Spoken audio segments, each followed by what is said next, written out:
There were a few wonderful games played in the first and second round of second quarantine tournament.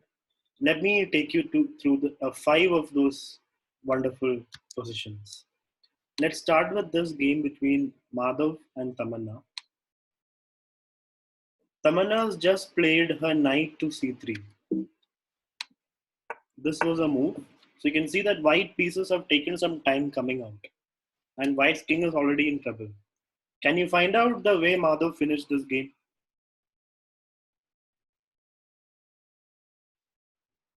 Rook g8 check, king moves. Bishop g2 check was played, just repeating moves. He went back again, king moved. And now he finds the correct response. Bishop f2, and it's not possible to stop bishop g2 checkmate. If rook g1, then rook takes rook checkmate. So white just moved something, and then bishop g2 checkmate. A very nice checkmate on the board with both bishops and a rook, with the black king safely castled and white king under the pawn. In this game between Obnoxious and Por Vida, Por Vida has just played queen d7 in a position where she is down by an exchange. I mean, she's actually up by a full bishop in this position. Yeah, for 2 pawns, but still a full piece. But in this position, queen e2 that she played turned out to be a big mistake. Because now Obnoxious has a way to checkmate his opponent in 2 moves. You can see that this rook is pinned. First move, rook d8 check. The rook cannot block, unfortunately, because it's pinned. So king moves and then queen h5 checkmate.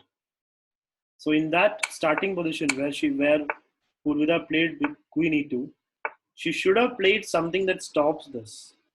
Something like, for example, queen e8. Queen e8 would not stop that. Something, let's say,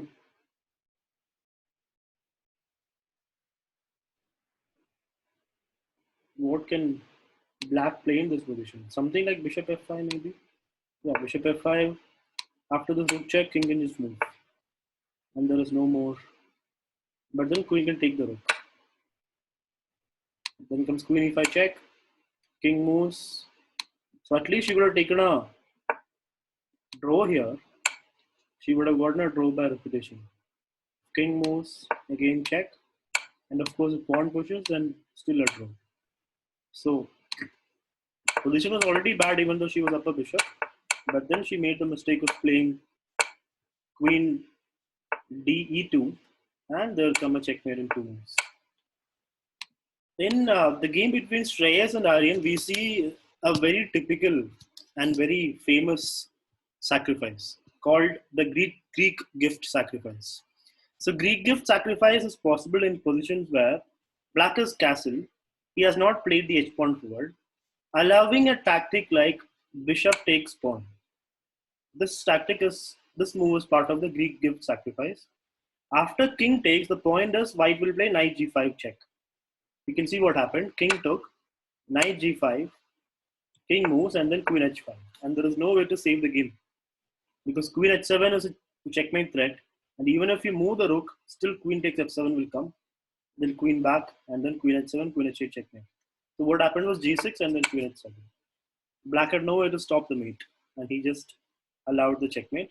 So this sacrifice is a big weapon that mostly white players have. It can happen to black, for black as well, but it usually happens with white. If you're white, you can do this usually.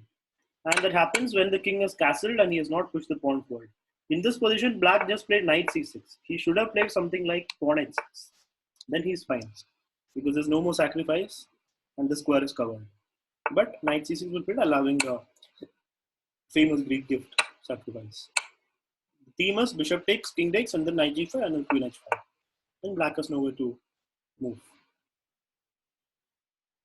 You have to understand that f6 does not do anything because it's still checkmate. The knight's covering that. Okay, now in the first round of the tournament, there was a slight upset. Siddharth drew with Vikya. Let's see what happened in the game. The lower rated player was Siddharth. He played e5, knight f3. We have a white locus, normal opening. Oh, black just gave up a bishop for free.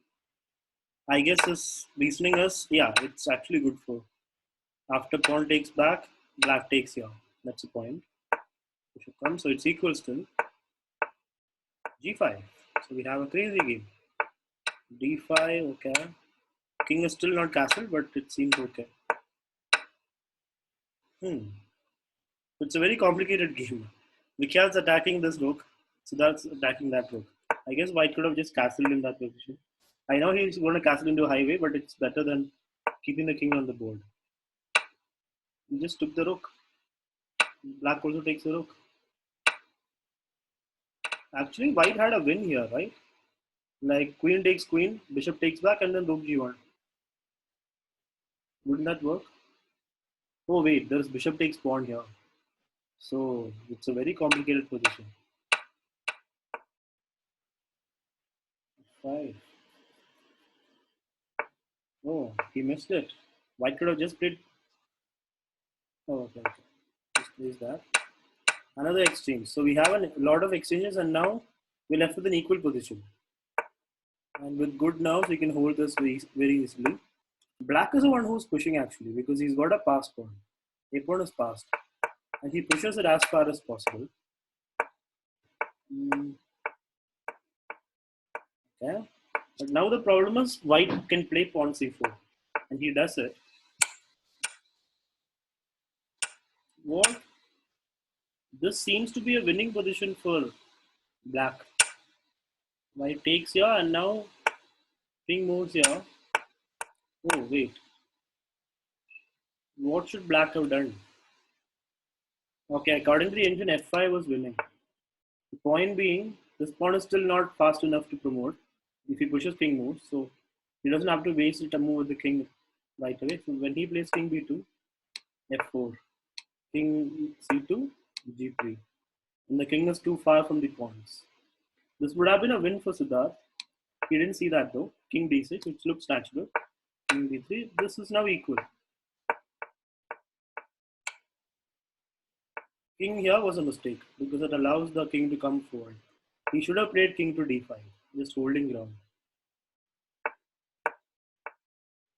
Now white's winning actually, but this was a mistake. White has king g5, and black has no way to go forward. He'll have to play king d5, but then white will take these pawns, and white is the one who's winning. Vikyat missed it. He had the win right there. He plays d5 thinking it's winning, but it's not. Even with the pawn, if the other person comes to f7, if this king comes to f7, it's a draw. That's what happens. White has a pass pawn, only pawn, but he cannot make progress. On top of it, just being a pawn, it's also a rook's pawn, which means the chances of stalemate are very high. Of course, if you push the pawn, king will come here and it's a draw anyway, stalemate. So they just repeat moves, and it became a draw over here. Now, one more thing I want to tell you here in the last game that I want to show you is how important it is to defend against scholar's mate properly.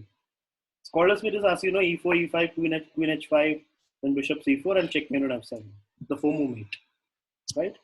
Or as we call it, the wayward queen attack. It's very important to defend it properly. Like black plays bishop c4, and now white plays queen h5. Black should play queen e7 here to defend the threat. He plays g6, which is actually a big mistake because queen e5 check wins the rook. Bishop e7, now white can take the rook, but he did not take the rook. He went to f4. And then black made a serious mistake.